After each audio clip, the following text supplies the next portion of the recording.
Morning students.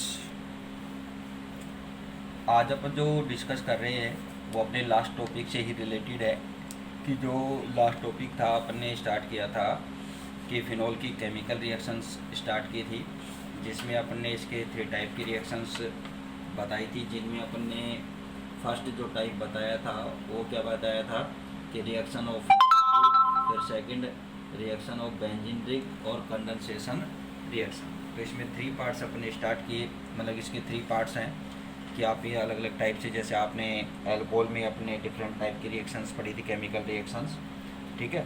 तो उसी तरह से क्या है कि फिनॉल में है। अब फिनॉल की जो अपने फर्स्ट रिएक्शन, इसमें जो अपने फिनोलिक ग्रुप की रिएक्शन ली थी वो रिएक्शन अपने ली थी इसकी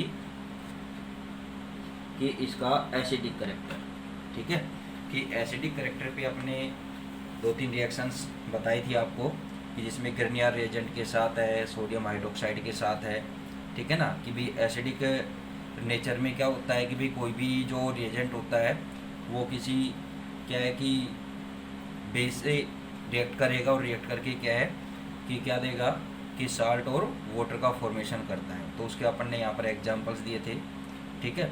अब उसके बाद जो अपन यहाँ पर इसी टॉपिक से रिलेटेड यानी कि इसके एसिडिक नेचर पर अपन बात करते हैं, तो इसकी कंपैरिजन किया था अपने कि भी कंपैरिजन स्टार्ट किया कि भी ये एसिडिक नेचर किस तरह से प्रेजेंट करता है, यानी कि ये प्रोटॉन किस तरह से क्या करता है, रिलीज करता है। तो उस पर अपने डिस्कस किया था। तो उसमें अपने 2 पॉइंट्स पर डिस्कस किया था कि फर्स्टली क्या है कि जो फिनोलिक ग्रुप है इसमें अपने बताया कि भी ऑक्सीजन के साथ जो OH ग्रुप यहाँ पर, यानी कि जो ऑक्सीजन या सॉरी जो फिनोल है, फिनोल में क्या है कि यहाँ पर क्या है कि जो इलेक्ट्रॉन प्रेजेंट कहाँ पर है कि ऑक्सीजन पर 2 लोन पेयर इलेक्ट्रॉन प्रेजेंट है। और इसमें क्या है कि जो OH ग्रुप का अगर क्या है कि यहाँ पर कॉन्जुगेशन होता है तो यहाँ पर क्या है कि पाई इलेक्ट्रॉन ये जो है वो क्या है कि रिंग में पार्टिसिपेट करेंगे। तो इस कंडीशन में क्या है कि भाई इसकी रेजोनेटिक स्ट्रक्चर फॉर्म किया अपन ने, और वहाँ पर अपने बताया कि किस तरह से क्या है कि क्या कर सकता है, प्रोटॉन रिलीज कर सकता है। तो ये इसका एसिडिक नेचर अपने एक तो इस रीजन से बताया, दूसरा रीजन अपने बताया था कि इसमें फिनॉक्साइड आयन का फॉर्मेशन होता है, और जो फिनॉक्साइड आयन फॉर्म हो रहा है तो उसमें भी क्या हो रहा है कि जो उसका रीजन यहाँ पर क्या बताया था अपन ने कि भाई जो बेंजीन रिंग है, इस बेंजीन रिंग में जो ईच कार्बन है वो sp2 हाइब्रिडाइजेशन स्टेट में होता है और sp2 हाइब्रिडाइजेशन स्टेट में होता है। तो उस कंडीशन में क्या है कि जो कार्बन एटम है वो क्या हो जाता है कि इलेक्ट्रॉन विड्रॉइंग ग्रुप हो जाता है। तो इस कंडीशन में क्या है कि जो इसकी इलेक्ट्रोनेगेटिविटी है उस पर क्या है कि जो इलेक्ट्रोनेगेटिविटी पर जो इसकी डेंसिटी है, इलेक्ट्रॉन डेंसिटी है, वो ऑक्सीजन एटम पर क्या हो जाती है, डिक्रीज हो जाती है, ठीक है। जिससे क्या है कि जो OH बॉन्ड की पोलरिटी है वो क्या हो जाती है, इंक्रीज हो जाती है, और प्रोटॉन क्या हो जाता है, इजीली यहाँ से रिलीज हो जाता है। यानी कि यहाँ पे क्या है कि इसका एसिडिक नेचर का दूसरा रीजन दिया अपन ने। आज जो अपन बात करें वो इसका 3rd रीजन बता रहे हैं अपन, ठीक है। तो इस 3rd रीजन पर क्या है कि भाई जो फिनोल है, इस फिनोल में क्या है कि अगर इसका आयोनाइजेशन होता है, आयोनाइजेशन में क्या होता है कि फिनॉक्साइड आयन का फॉर्मेशन होता है। क्या होता है, फिनॉक्साइड आयन, ठीक है, कि अगर यहाँ से प्रोटॉन रिलीज हो जाता है तो उस कंडीशन में यहाँ पर क्या फॉर्म होता है कि एक फिनॉक्साइड आयन का फॉर्मेशन होता है। ये क्या है, इसका फिनॉक्साइड आयन है। तो इस फिनॉक्साइड आयन पर अपन बात करें तो इस कंडीशन में यहाँ पर क्या है कि भी ऑक्सीजन पर क्या है, नेगेटिव चार्ज है, और ये क्या है, फिनॉक्साइड आयन है, ठीक है। इस फिनॉक्साइड आयन में क्या होता है कि भाई जो रेजोनेटिक स्ट्रक्चर होती है तो उस रेजोनेटिक स्ट्रक्चर्स में क्या है कि भाई फिनोल का जो फिनॉक्साइड है इसमें क्या है कि जो नेगेटिव चार्ज है वो नेगेटिव चार्ज क्या है कि इसमें जो कार्बन यानी कि जो बेंजीन रिंग है इस पर डिलोकलाइज हो जाता है। और उस कंडीशन में क्या है कि इसका क्या है कि अपनी ये कह सकते हैं कि there is no charge separation whereas the is charge separation of in phenols, ठीक है। तो यहाँ पर इचमीन यहाँ पर क्या हो रहा है कि भी जो फिनॉक्साइड आयन पर जो चार्ज है वो क्या है कि पूरी बेंजीन रिंग पर क्या हो सकता है, डिलोकलाइज्ड हो सकता है। तो वो कैसे होगा यहाँ पर कि अगर ये यहाँ आए तो इस बॉन्ड के इलेक्ट्रॉन कहाँ आएंगे, यहाँ आएंगे। तो उस कंडीशन में यहाँ पर क्या फॉर्म हो जाएगा कि इस फिनॉक्साइड में या तो ऑक्सीजन के साथ डबल बॉन्ड हो जाएगा इसके इलेक्ट्रॉन के आने से, ठीक है, बट यहाँ पर क्या आ जाएगा, नेगेटिव चार्ज। ये इसका बॉन्ड। अब क्या होगा कि ये इलेक्ट्रॉन यहाँ और इस पाई बॉन्ड के इलेक्ट्रॉन यहाँ आएंगे, ठीक है। तो नेक्स्ट जो स्ट्रक्चर फॉर्म हो जाएगी तो उसमें अब जो नेगेटिव चार्ज है वो इसकी इस पोजीशन पर आ जाएगा,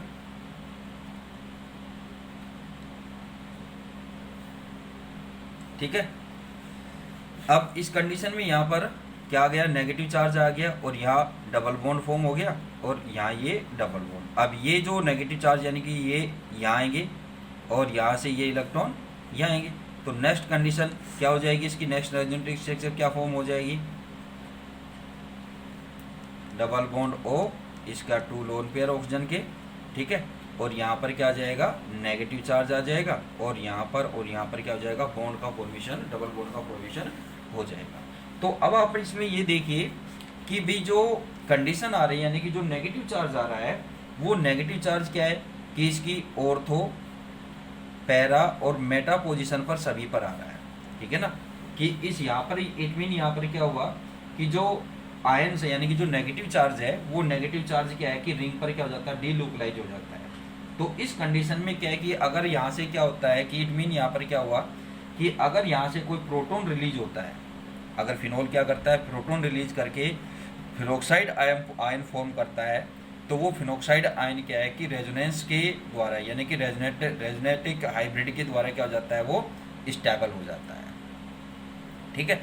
तो इस रीजन से भी क्या है कि ये जो बातें होती हैं ये भी किस बात को क्लियर करती है कि यहाँ पर क्या होता है कि ये भी किस बात को डिनोटेड करेगा कि यानी कि फिनोल जो है वो एसिडिक नेचर का होता है, ठीक है। जैसे आपको यहाँ पर बताऊँ मैं, यहाँ पर by ionisation of phenol phenoxide ion form, this ion show resonance and it is more stable than resonating structure of phenol, ठीक है। कि ये क्या होता है कि जो फिनोक्साइड आयन है वो रेजोनेटिक, इसकी जो रेजोनेटिक स्ट्रक्चर से उससे क्या हो जाता है, स्टेबल हो जाता है। और जो फिनोल है उसके कंपेयर अगर अपन कंपेयर करते हैं तो फिनोल की जो रेजोनेटिक स्ट्रक्चर है उसके कंपेयर क्या है कि ये स्टेबल ज़्यादा होता है, ठीक है। Because of resonating structure of phenoxide ion only negative charge is delocalise, ठीक है ना। इसमें ओनली क्या हो रहा है कि नेगेटिव चार्ज जो है वो डीलोकलाइज हो रहा है and there is no charge separation where there is charge separation in phenols. ये आपकी इसकी रेजोनेटिक स्ट्रक्चर हो गई। As phenoxide ion is more stable than phenol, ठीक है। It facility in the ionization of OH group of phenol and hence phenol show acidic character, ठीक है। कि इस रीजन से क्या है कि फिनोल क्या करता है कि एसिडिक करेक्टर को शो करता है, रिप्रेजेंट करता है, ठीक है। नेक्स्ट जो बात आती है इसी से रिलेटेड ही है वो भी, effect of substituent on the acidic character of phenol. कि अगर क्या हो कि जो फिनोल है उस फिनोल पर क्या हो कि भाई कोई भी सब्स्टिट्यूएंट ग्रुप आ जाए, भाई ये क्या हो गया, फिनोल हो गया आपका, ठीक है।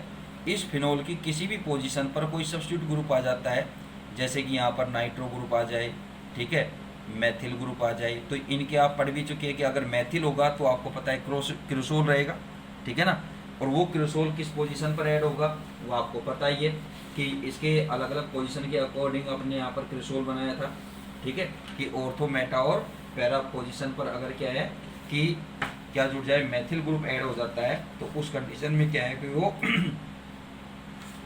क्या हो जाएगा, वही फिनोल यानी कि क्रिसोल उसका एक जनरल नाम हो जाएगा, ठीक है। अगर वैसे देखेंगे तो अगर अपना आयुपेशी नोमेनक्लेचर में मैंने आपको बताया हुआ है कि जो ऑर्थो, मेटा और क्रिसोल है तो इसमें क्या है कि मैथिल ग्रुप की पोजीशन चेंज होती है, वो 2, 3 और 4 नंबर पोजीशन पर आती है, ठीक है।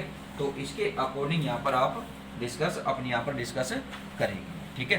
तो यहाँ पर क्या होता है कि भाई जो फिनोल्स हैं अगर इस पर नाइट्रो ग्रुप है तो नाइट्रो ग्रुप है तो ये क्या है कि इलेक्ट्रॉन विड्रॉइंग ग्रुप होगा, ठीक है। इसी तरह से अगर क्या है कि इस पर क्या आ जाए कि मैथिल ग्रुप आ जाए तो ये क्या होगा कि इलेक्ट्रॉन रिलीजिंग ग्रुप हो जाएगा। तो उस कंडीशन में इनके क्या है कि एसिडिक नेचर पर क्या इफेक्ट पड़ेगा फिनोल पर, तो वो अपन यहाँ पर डिस्कस करेंगे। तो यहाँ पर क्या है कि जैसे क्रिसोल है ऑर्थो पोजीशन पर आ गया तो ये क्या हो जाएगा, सॉरी नाइट्रो है, नाइट्रोफिनोल हो जाएगा ये। ऑर्थोनाइट्रोफिनोल यहाँ पर हो गया, यहाँ से ये रिमूव करके इस पर आ जाए तो ये मेटा नाइट्रोफिनोल, यहाँ आ गया तो पैरा नाइट्रोफिनोल। इसी तरह से अगर मैथिल ग्रुप आ गया तो उस कंडीशन में क्या हो जाएगा, ऑर्थोक्रिसोल, यहाँ मैथिल ग्रुप आया तो मेटाक्रिसोल, और यहाँ आ गया तो पैराक्रिसोल। ठीक है, तो ये आपको नॉमेनक्लेचर में ऑलरेडी बता चुका हूँ। ठीक है, तो यहाँ पर क्या है कि भाई जो ग्रुप ऐड होता है उसके क्या इफेक्ट पड़ता है। ठीक है ना, तो यहाँ पर इस पर डिस्कस होगा। अब यहाँ पर देखिए presence of electron withdrawing group, अगर क्या है कि फिनोल पर कोई इलेक्ट्रॉन विड्रॉइंग ग्रुप लाइक जैसे कि नाइट्रो ग्रुप अगर यहाँ पर प्रेजेंट है तो इसकी जो एसिडिक स्ट्रेंथ है वो क्या हो जाती है, इंक्रीज हो जाती है। वो इंक्रीज होने का रीजन क्या है कि ऑर्थो, ये जो ग्रुप है वो क्या है कि इसकी ऑर्थो एंड पैरा पोजीशन पर होता है, तो इसका जो इफेक्ट होता है, ठीक है, कि जो इलेक्ट्रॉन विड्रॉइंग ग्रुप है इसके इफेक्ट के कारण से क्या होगा कि जो नेगेटिव चार्ज है वो क्या हो जाता है कि रिंग पर डिलोकलाइज हो जाता है, और क्या हो जाता है कि जो फिनोक्साइड होता है, फिनोक्साइड आयन बनेगा। और फिनोक्साइड आयन का आप अभी आपने डिस्कस किया था कि इसकी रेजोनेटिव स्ट्रक्चर से, कि जिसमें क्या होगा कि उसकी स्टेबिलिटी क्या होती है, फिनोल से ज़्यादा होती है। ठीक है, मोर होती है। तो उस कंडीशन में क्या है कि ये क्या करेगा, यहाँ पर एसिडिक बिहेव रिप्रेजेंट करेगा। देखिए यहाँ पर when electron withdrawing group like nitro group is present on benzene ring, acidic strength increase, acidic strength क्या होगी, इंक्रीज हो जाएगी। When these group are present at ortho and para position, ortho and para position पर present होगा तब। ठीक है, then their effect is more, ठीक है, कि यहाँ पर इसका इफेक्ट क्या रहेगा, ज़्यादा रहेगा, because delocalization of negative charge is more effective in phenoxide ion. ठीक है, इस रीजन से यहाँ पर ये क्या है कि इसका क्या रहेगा, एसिडिक बिहेव क्या हो जाएगा, इंक्रीज होगा। अगर क्या है कि इलेक्ट्रॉन विड्रॉइंग ग्रुप क्या है कि इसके ऑर्थो और पैरा पोजीशन पर अगर प्रेजेंट है तो। ठीक है, मेटा पोजीशन पर रहेगा तो इनके कंपेयर वो क्या रहेगा, लेस एसिडिक रहेगा। फिर सेकंड कंडीशन आती है कि अब यहाँ पर की जो सब्स्टिट्यूट है वो इस तरह का हो कि जो क्या हो कि इलेक्ट्रॉन रिलीज करने वाला ग्रुप हो। ठीक है, तो इस कंडीशन में क्या होगा कि when electron releasing group like alkali group is present, ठीक है, on benzene ring, acidic strength decrease. अगर एल्कली ग्रुप प्रेजेंट है तो उस कंडीशन में क्या होगा, एसिडिक स्ट्रेंथ क्या हो जाएगी, डिक्रीज होगी, because the group do not favour the formation of phenoxide ion. ठीक है, कि ये जो यहाँ पर एल्किल ग्रुप की बात करें तो जो एल्किल ग्रुप होता है वो एल्किल ग्रुप क्या है कि फिनोक्साइड आयन के फॉर्मेशन को क्या है कि यहाँ पर उसका फेवर वो नहीं करता है। और इस रीजन से क्या है कि जब फिनोक्साइड नहीं बनेगा तो उसकी स्टेबिलिटी नहीं हो पाएगी, तो इस रीजन से क्या है कि उसकी क्या हो जाएगी, एसिडिक स्ट्रेंथ, यानी कि फिनोल की एसिडिक स्ट्रेंथ डिक्रीज होती है। ठीक है, अब नेक्स्ट जो बात आती है वो आती है इनके डिसोसिएशन कांस्टेंट ऑफ एसिड, यानी कि एसिड का जो डिसोसिएशन कांस्टेंट वैल्यू है उस पर भी क्या है कि इनकी एसिडिटी जो होती है, यानी कि एसिड स्ट्रेंथ जो होती है वो डिपेंड करती है। तो इसमें देखिए ग्रेटर द वैल्यू ऑफ के ए मीन क्या है कि dissociation constant of acid, and lesser of pK, ये डिसोसिएशन कांस्टेंट वैल्यू ये भी, strength is acid, sorry stronger is acid, comparison of acidity of phenol and substituent phenol with the pKa value can be done in following। इसमें क्या है कि भी जो दोनों के अपने कंपेयर करते हैं तो कंपेयर अपने किस पर कर रहे हैं कि फिनोल के साथ उसकी कंपेयर कर रहे हैं, और किस कंडीशन में कि जब क्या हो कि फिनोल पर कोई सब्स्टिट्यूट ग्रुप प्रेजेंट हो। तो इसकी वैल्यू यहाँ पर ये दी हुई है कि ये वैल्यू यहाँ पर इसकी जो pKa वैल्यू ये है। ठीक है, भाई आपको ऑर्थोक्रिसोल, मेटाक्रिसोल, पैराक्रिसोल, फिनोल, ठीक है, नाइट्रोफिनोल, मेटा नाइट्रोफिनोल और पैरा नाइट्रोफिनोल, ये इनकी अपने फॉर्मूला दिया है। तो यानी कि यह है कि इट मीन यहाँ पर क्या है कि ऑर्थो पोजीशन पर नाइट्रो ग्रुप मेटा पोजीशन पर और ये पैरा पोजीशन है। इसी तरह से यहाँ पर ये मैथिल ग्रुप है, ठीक है, ऑर्थो मेटा और पैरा पोजीशन पर, यानी कि जो बेंजीन रिंग है भाई ये आपका फिनोल फॉर्म हो गया। ठीक है, इसकी ये ऑर्थो पोजीशन, ये मेटा पोजीशन और ये पैरा पोजीशन। तो यहाँ पर आप मैथिल ग्रुप जोड़ देंगे इसके लिए तो क्रिसोल में तो, और जो नाइट्रोफिनोल है इसमें आप क्या जोड़ देंगे, NO2 ग्रुप यहाँ पर ऐड कर देंगे। ठीक है ना, कि यहाँ पर आप क्या है नाइट्रो और मैथिल ग्रुप दोनों ही ऐड कर सकते हैं। तो यहाँ पर आप देख रहे हैं कि जो फिनोल का pKa वैल्यू है वो क्या है 10 है। तो अगर क्या होता है कि pKa वैल्यू क्या हो कि अगर लेसर हो तो उस कंडीशन में क्या हो जाता है कि उसकी एसिडिक स्ट्रेंथ इंक्रीज होती है, और अगर वो क्या है कि ग्रेटर हो जाती है तो उस कंडीशन में क्या हो जाता है, क्या हो जाएगा, लेस एसिडिक हो जाएगा, यानी कि उसकी एसिडिक स्ट्रेंथ क्या होती है, डिक्रीज होती है। तो जो क्रिसोल है, इन क्रिसोल में तीनों टाइप्स के क्रिसोल की वैल्यू क्या है कि फिनोल से pKa की वैल्यू क्या है, फिनोल से मैक्सिमम ज़्यादा है, ठीक है ना, मोर है। बट यहाँ पर अगर अपने नाइट्रो की बात करें, नाइट्रो फिनोल की बात करें, वो अपने तीनों टाइप्स के लेते हैं, ऑल टाइप्स के, यानी कि ऑर्थो, मेटा और पैरा जो नाइट्रोफिनोल्स हैं, इनकी pKa की वैल्यू क्या है, ये है। तो जो क्या है कि इसके कंपेयर क्या होती है कि काफ़ी लेस है, कम है, तो उस कंडीशन में क्या हो जाएगा कि ये क्या करेंगे, एसिडिक स्ट्रेंथ को इंक्रीज करते हैं, ठीक है। तो ये इससे ये कंपेयर हो गई। अब जो नेक्स्ट अपनी बात आती है comparison of acidity of phenol and alcohols, तो ये आपके साथ में नेक्स्ट वीडियो में डिस्कस करूँगा, ठीक है। Thank you.